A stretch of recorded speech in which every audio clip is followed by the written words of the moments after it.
The first encounter with an awakened being rarely arrives as expected. There are no trumpets, no heavenly signs, no spectacle. Instead, it is often in the most ordinary of settings that something extraordinary makes itself known. Perhaps it is a stranger sitting quietly in a crowded room, or a teacher whose words carry an unusual weight, or even a passerby whose eyes meet yours for a fraction of a second yet leave you unsettled for days. The moment is fleeting, but its impact lingers like a seed buried deep in soil.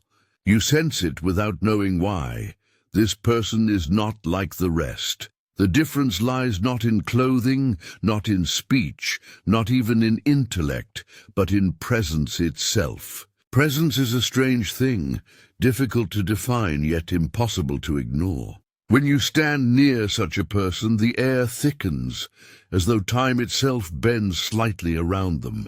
Noise recedes, distractions dissolve, and something invisible presses against the edges of your awareness. It feels like recognition, but of what you cannot say. Jung would suggest it is projection, that you are glimpsing the unclaimed parts of your own psyche reflected in another. But the experience is more than intellectual explanation. It feels visceral, as though the body itself knows it has brushed against a force beyond the ordinary. In that first moment, curiosity rises, but so too does discomfort. The awakened do not simply soothe, they unsettle.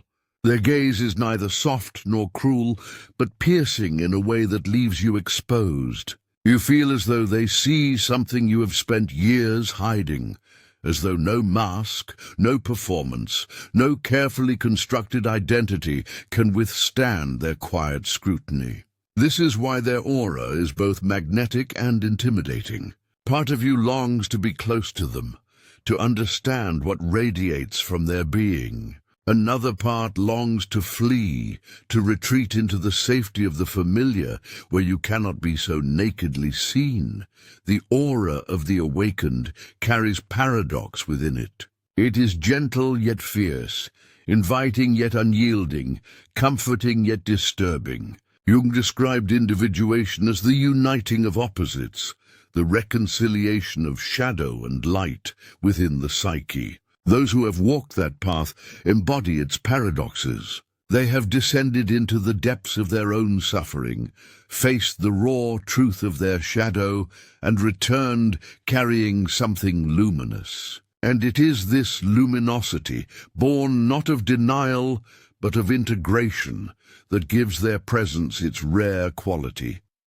To the unawakened, this aura may appear supernatural, even divine. But those who carry it do not speak of themselves as gods. They often appear unremarkable, even humble, uninterested in attention or adoration.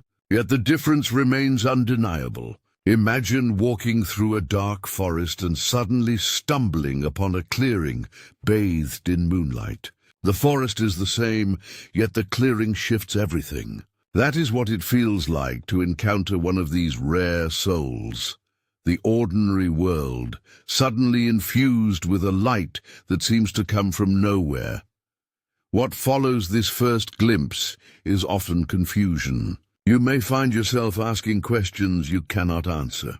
Why did their presence linger when others faded? Why did a few words spoken by them strike so deeply, while countless speeches left no mark? Why does their silence feel more eloquent than the chatter of an entire crowd? These questions unsettle because they point to something beyond rational explanation. And yet, they ignite a yearning within, the yearning to discover what lies beneath that aura, and whether such a presence can be awakened within yourself. Jung suggested that we often meet our own unconscious through others, encountering qualities we have not yet integrated, projected outward. When you feel the rare aura of the awakened, you are not simply perceiving them, you are glimpsing the possibility of your own transformation. This is why the experience lingers. It is not only about who they are, but about who you might become. Their presence awakens not only admiration, but recognition, as though something long asleep within you has stirred. And so, the story begins not with them, but with you. The aura is a mirror. The awakened stand as living symbols, carrying in their silence the question, will you dare to awaken as well? The days following such an encounter often unfold with a strange aftertaste.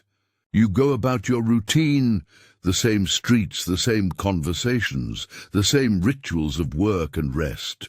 Yet everything feels slightly off, as though the world has shifted by a fraction of a degree. The memory of that presence clings to you like a scent you cannot wash away. At unexpected moments it returns, catching you unguarded.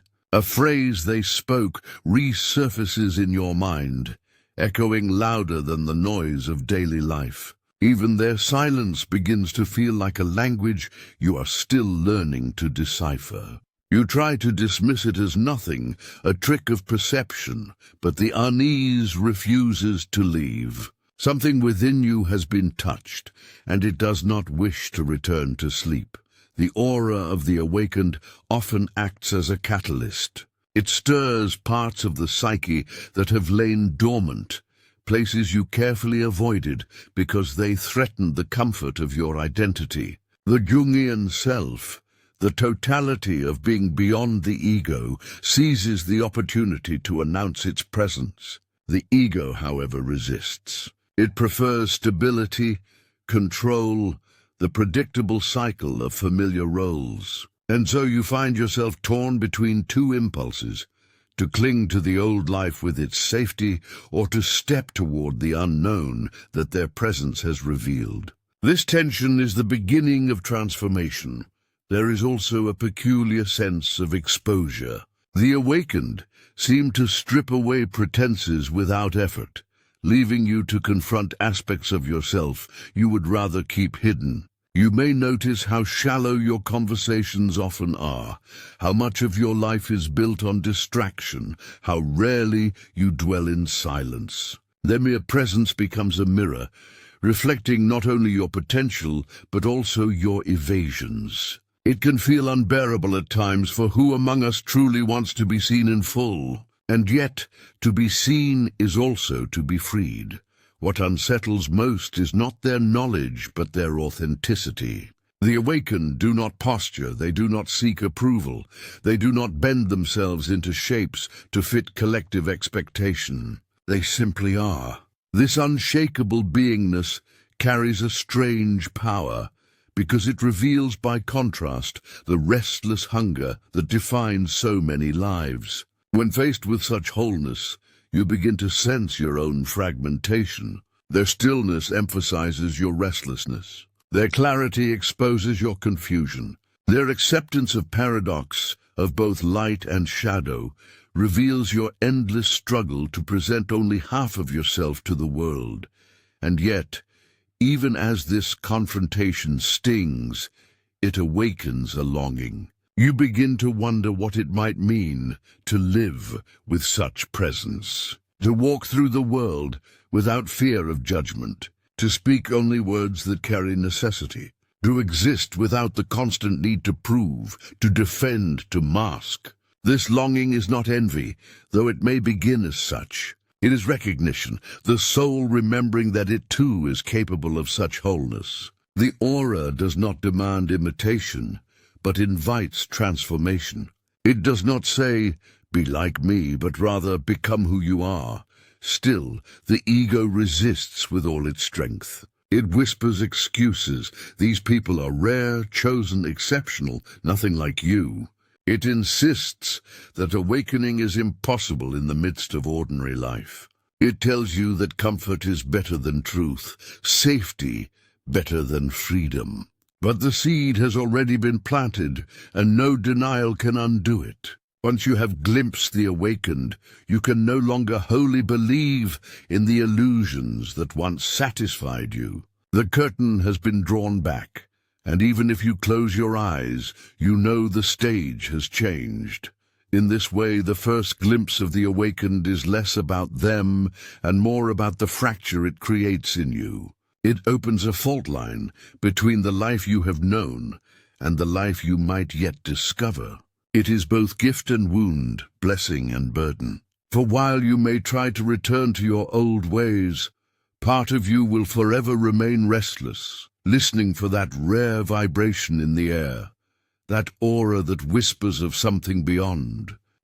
There is a moment in every awakening when the familiar collapses in silence, and the seeker is left staring at an invisible horizon. At first, it feels like exile, a tearing away from warmth and belonging, but beneath the ache is a strange allure, an instinct that whispers of truth hidden just beyond the walls of ordinary life. The marketplaces, the festivals, the laughter of neighbors, all seem to continue as before. Yet to the awakened, every sound carries a hollow echo, as if the soul has stepped into a parallel chamber where nothing quite fits. This dissonance grows unbearable, like wearing a mask that no longer adheres to the contours of the face. Jung spoke of individuation as a kind of destiny, a force that drags us toward authenticity, whether we consent or resist. And in this dragging lies both terror and grace. To leave society is not always a conscious rebellion. It is often a surrender to a tide too strong to oppose. Friends shake their heads, families mourn what they cannot understand, yet the one who feels the stirrings of spirit knows there is no going back. The path may lead into wilderness, into solitude, into confrontation with demons, both inner and outer, but the call cannot be silenced. It is not the promise of comfort, but the certainty of transformation that drives them on, step by hesitant step, into the unknown. The first costs of departure arrive quietly, like shadows that slip unnoticed into the room until they fill every corner. At the beginning, it is loneliness, raw, sharp, unrelenting. Conversations once effortless now feel strained, as if every word is spoken through glass. The seeker watches friends gather, families celebrate, neighbors exchange gossip, yet feels like a ghost drifting outside the circle of firelight. There is a hunger to return, to dissolve back into the comfort of belonging, but the bridge has already burned behind them. What once sustained the heart now feels insubstantial, incapable of feeding the soul's deeper hunger. And then come the doubts. Was this awakening a blessing or a curse?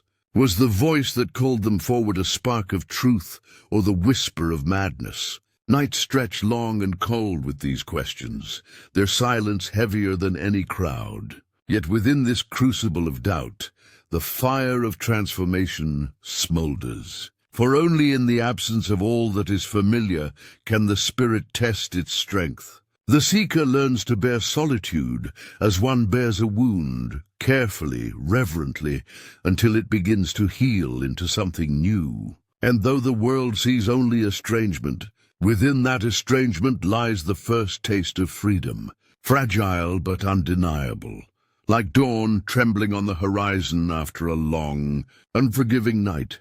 The further the seeker walks away from society, the heavier the silence becomes. At first it feels like space, a widening distance that grants room to breathe, but soon it grows dense, pressing in from all sides until it is almost suffocating. The voices that once surrounded them, friends, mentors, even strangers in passing, fall silent, and in that emptiness, their own thoughts grow louder, raw, and unfiltered. Isolation does not merely strip away company, it strips away mirrors. Without others reflecting back approval or disapproval, the seeker is forced to face themselves, not as the world defined them, but as they truly are. This confrontation is merciless. Flaws that could once be ignored now scream for recognition. Old wounds resurface, unhealed and demanding. Memories replay with a clarity that feels like punishment.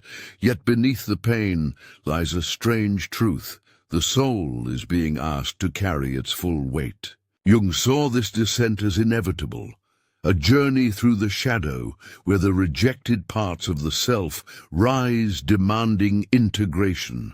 To the seeker, however, it feels like drowning. Society's rejection cuts deeper than any insult, for it mirrors the rejection they fear most, the rejection of their own humanity. And yet, paradoxically, it is here, in the thick of abandonment, that the faint outlines of strength begin to emerge. For in silence, the spirit begins to hear a rhythm not of the world, but of its own hidden depths.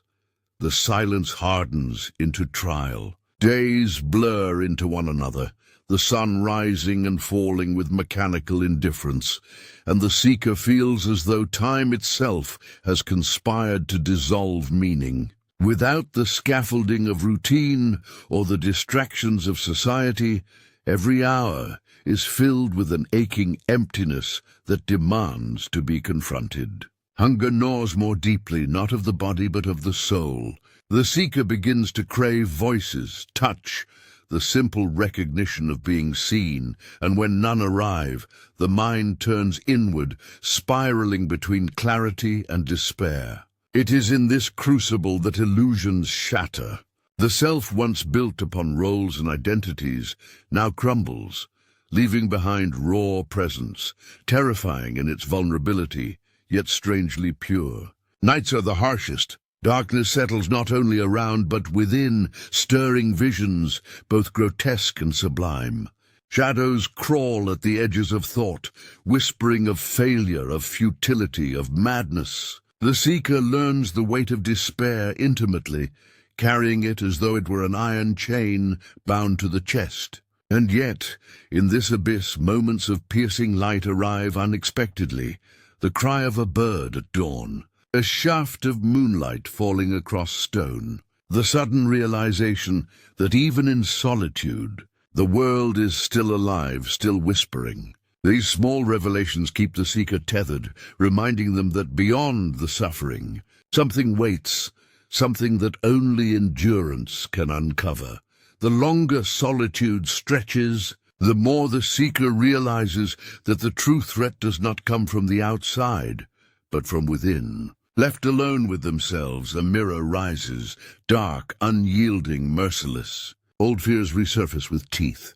Every forgotten shame, every suppressed anger, every envy carefully hidden in the corners of the soul, now steps forward, demanding to be acknowledged. Jung called this confrontation the meeting with the shadow, the collision with the disowned parts of the psyche that society teaches us to bury. In isolation, there is nowhere left to bury them. The seeker feels pursued by their own darkness, haunted by images and impulses they had long denied. Sometimes it appears as voices, sometimes as faces in dreams, sometimes as a sudden surge of rage or despair with no cause. The line between self and shadow blurs, and with it the certainty of identity begins to crack. Who am I if not the masks I wore?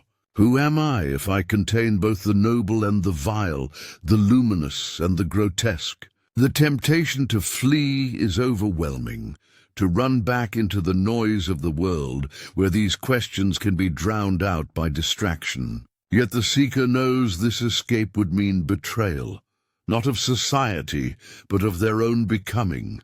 To face the shadow is to risk annihilation, but it is also the only path toward wholeness. And in the quiet terror of that realization, a new kind of courage is born, the courage not to fight the darkness, but to let it speak. The reckoning comes not as a single storm, but as a series of waves, each crashing harder than the last, until resistance itself seems futile. The seeker learns quickly that the shadow does not vanish when ignored. It grows stronger, demanding to be felt, to be understood. Rage, grief, envy, desire, emotions once chained now spill into consciousness like a flood, overwhelming but strangely clarifying. For in their rawness, They reveal truths long hidden beneath the polished masks of civility. The seeker sees their own capacity for cruelty, their hunger for power, their willingness to wound when wounded, and at first this revelation feels unbearable. To admit such darkness is to admit one is not the idealized image carried for so long, but a being of contradictions. And yet, as the days of solitude press on, a shift begins to occur. In allowing the shadow to exist, in naming it rather than denying it, the seeker discovers that it loses some of its venom. What once appeared as a monstrous adversary now feels like a neglected part of the self.